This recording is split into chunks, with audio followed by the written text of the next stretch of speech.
Jesus, you love me too much, oh, too much, oh, too much, oh, excess love, oh. Jesus, you love me too much, oh, too much, oh, too much, oh, excess love, oh. Jesus, you love me too much, oh, too much, oh, excess love, oh. Jesus, you love me too much, oh, too much, oh, excess love, oh. Your love is kind. Your love is patient. You fill my heart with so much peace and joy. You're amazing. You make my life feel brand new. All your promises are yeah, and amen. You're not a man, you never lie. Jesus, you love me too much, oh, too much, oh, excess love, oh. Jesus, you love me too much, oh, too much, oh, excess love, oh. Jesus, you love me too much, oh, too much, oh, excess love, oh. Jesus, you love me too much, oh, too much, oh, excess love, oh.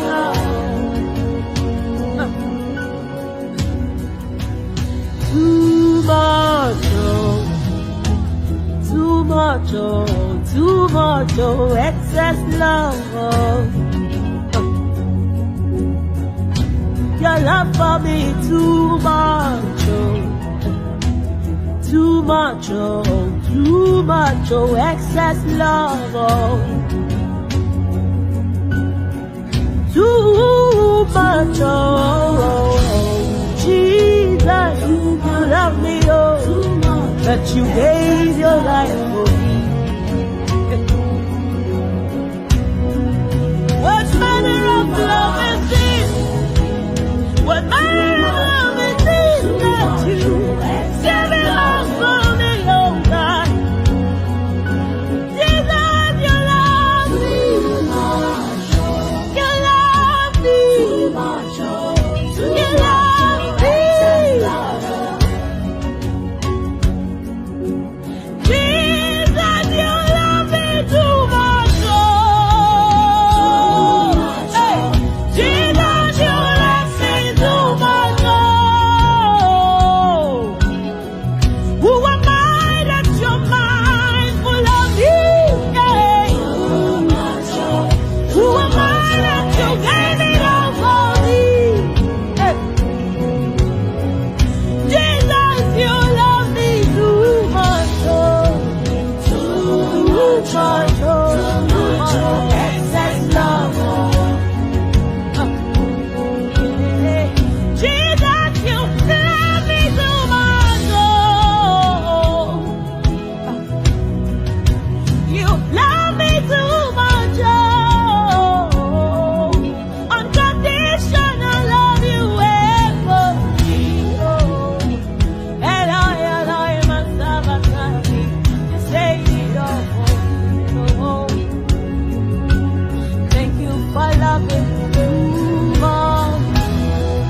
Unconditionally, thank you for loving me too much. Thank you for loving me too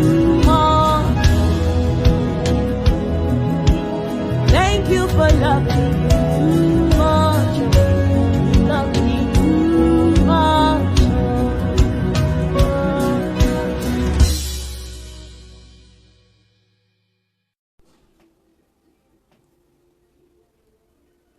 Bonjour, bonsoir peuple de Dieu, bonsoir mes enfants d'Elisolo et Abamama, bonsoir mes amis, je vous salue partout où vous êtes dans le nom de Jésus de Nazareth, notre Seigneur et Sauveur. Aujourd'hui, je vais parler comment gérer l'argent dans les couples. Notre sujet d'aujourd'hui, c'est l'argent dans les couples. Pourquoi je vais parler de l'argent dans les couples? Car aujourd'hui, nous voyons beaucoup de couples qui se brisent à cause de l'argent. L'argent, l'argent, money, money, l'argent, l'argent. Beaucoup de foyers se brisent à cause de l'argent. Ok? Avant tout, les couples doivent être complices, comme j'ai toujours dit. Parce que la complicité, c'est la base de toute chose. Les couples doivent être complices. Il doit y avoir les dialogues dans les couples. Et avant d'entrer dans les mariages ou bien de se mettre en couple, il faut que la base soit solide. Et l'amour aussi soit sincère.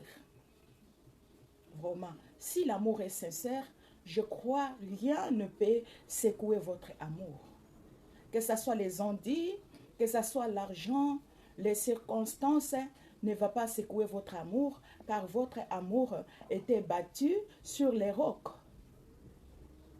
Numéro 2, je vais parler pour les femmes qui quittent les foyers à cause de l'argent. Il y a les femmes qui disent que c'est l'homme qui doit me supporter. C'est l'homme qui doit tout faire pour moi. Même si je travaille, même si je ne travaille pas, comme il m'a épousée, il doit me prendre en charge, il doit tout faire pour moi. Il y a de ces femmes-là, même quand elles travaillent, son argent c'est pour elle et sa famille. Or, ce n'est pas bien. Quand tu te maries à quelqu'un, nous voyons même la Bible nous dit, en Genèse 2, la Bible nous dit, il n'est pas bon que l'homme soit seul. Je lui ferai une aide semblable à lui. C'est Dieu qui a dit qu'il n'est pas bon que l'homme soit seul. Il lui fera une aide semblable à lui. L'aide semblable à lui, c'est toi la femme. C'est moi. C'est toi la femme. Donc, l'homme a besoin aussi de l'assistance. Voilà. L'homme a besoin aussi de l'assistance. Nous voyons même dans Proverbe 31, verset 15. Proverbe 31, verset 15, la Bible nous dit, elle se lève lorsqu'il est encore nuit, et elle donne la nourriture à sa maison, et elle apaise la tâche de ses servantes. Verset 18, elle sent que ce qu'elle fait et ce qu'elle gagne est bon. Donc la femme est là pour aider son mari. La femme est là pour assister son mari dans le couple. Il y a les femmes, quand par exemple l'homme travaillait et que l'homme, il arrive que l'homme perd son travail. Nous voyons, il y a d'autres femmes qui quittent le ménage. Elle prend ses valises et les rentre chez ses parents. Elle dit non, je ne vais pas mourir de faim, je ne vais pas souffrir. Or, en tant que femme, si par exemple tu faisais quelque chose quand ton mari gagnait de l'argent, tu vas l'aider au moment où il va manquer. Tu vas prendre le relève, tu vas l'assister, tu vas prendre la charge de la maison. On ne demande pas seulement que la femme amène beaucoup de l'argent. Non, tu peux l'assister même avec de petites histoires. L'homme ne peut pas t'acheter même le vernis avec l'argent de l'homme. Donc, tu restes à la maison. Si tu manques le vernis, ton mari vient, tu dis que mon mari, j'ai besoin d'argent pour acheter les vernis. J'ai besoin d'argent pour acheter les lotions. On ne refuse pas. Ça peut arriver que tu manques de l'argent, mais que ça ne soit pas une habitude. Tu peux faire même de petites activités pour combler, pour ce qui va t'aider à faire, ce qui va t'aider. Il faut faire de petites activités. Si tu trouves l'argent, cet argent va t'aider à acheter ou bien à acheter, je ne sais pas, j'ai oublié les termes, à acheter ou bien prendre soin de toi-même, même dans de petites histoires. C'est bien l'homme doit te prendre en charge selon la Bible. Mais si tu as la possibilité de travailler, tu as la force de faire même quelque chose, tu peux l'assister parce qu'un jour il peut perdre du travail. Qu'est-ce que tu vas faire? Si tu as les enfants, qu'est-ce que tes enfants vont devenir? Les mamans, nous devons changer. Si le travail de ton mari, si ton mari a perdu son travail, s'il te plaît, ne fuis pas le ménage. Une bonne femme, c'est celle qui reste avec son mari, même pendant les périodes difficiles. Elle reste avec son mari. C'est ça, une femme. Une femme, ce n'est pas celle qui vient seulement quand il y a de l'argent, quand il y a le bonheur. Non, ça, ce n'est pas bien. Voilà, nous allons parler maintenant des hommes. Il y a aussi les hommes. Il était bien quand il n'avait pas de l'argent. Il était un bon mari. Il était toujours à côté de sa femme, il était toujours à côté de ses enfants, à côté de sa famille. Mais quand il commence à gagner beaucoup d'argent, il commence à se débarrasser de sa femme, il commence à chercher à épouser d'autres femmes. Il voit que cette femme-là ne lui convient pas. Il commence à chercher les femmes de son niveau. Il y a d'autres qui disent même que cette femme ne me convient pas, cette femme n'est pas de mon niveau, cette femme n'est pas belle. Non, laisse-moi te dire qu'il n'y a pas une laide femme sur cette terre. Toute femme est belle. Si tu prends soin de ta femme, tu lui donnes ce qu'il faut, elle va devenir belle. Elle va devenir belle. Et si elle ne sait rien, tu peux aussi la prendre. Car dans les mariages, on se complète. Il y a les hommes qui quittent leur femme. J'ai déjà entendu les hommes dire ceci, que moi, la majorité des hommes n'aiment pas rester avec les femmes qui souffrent avec, parce qu'il n'aura pas beaucoup de valeur ou quoi devant cette femme. Il aime avoir une femme qui va les trouver au niveau où il est aujourd'hui, et cette femme va beaucoup les considérer. Je vous dis, les hommes, vous mentez. Peut-être cette femme-là que tu vois aujourd'hui, elle t'aime parce qu'elle te voit, tu es dans des belles voitures, tu t'habilles bien, tu es bien. Il y a d'autres femmes, quand tu marques de l'argent, vraiment, elle part. Hein? Elle part. Ça aussi, ce n'est pas bien. C'est pourquoi je dis que avant d'être en couple, il faut que votre couple soit solide et que votre amour soit fort et sincère. Voilà, c'est tout ce que j'avais comme conseil pour vous aujourd'hui. Si tu aimes ce que je viens de te dire, mets les likes. Mes enfants, je vous annonce que nous allons commencer à voir la prière d'intercession à partir de 21h sur la page Lisolo Yabamama. Lisolo Yabamama sur YouTube. Si tu veux, va là-bas, tu vas me voir, je suis là. Nous allons commencer à prier, à intercéder, car la prière est la clé de toutes choses. Je vous aime. Bye.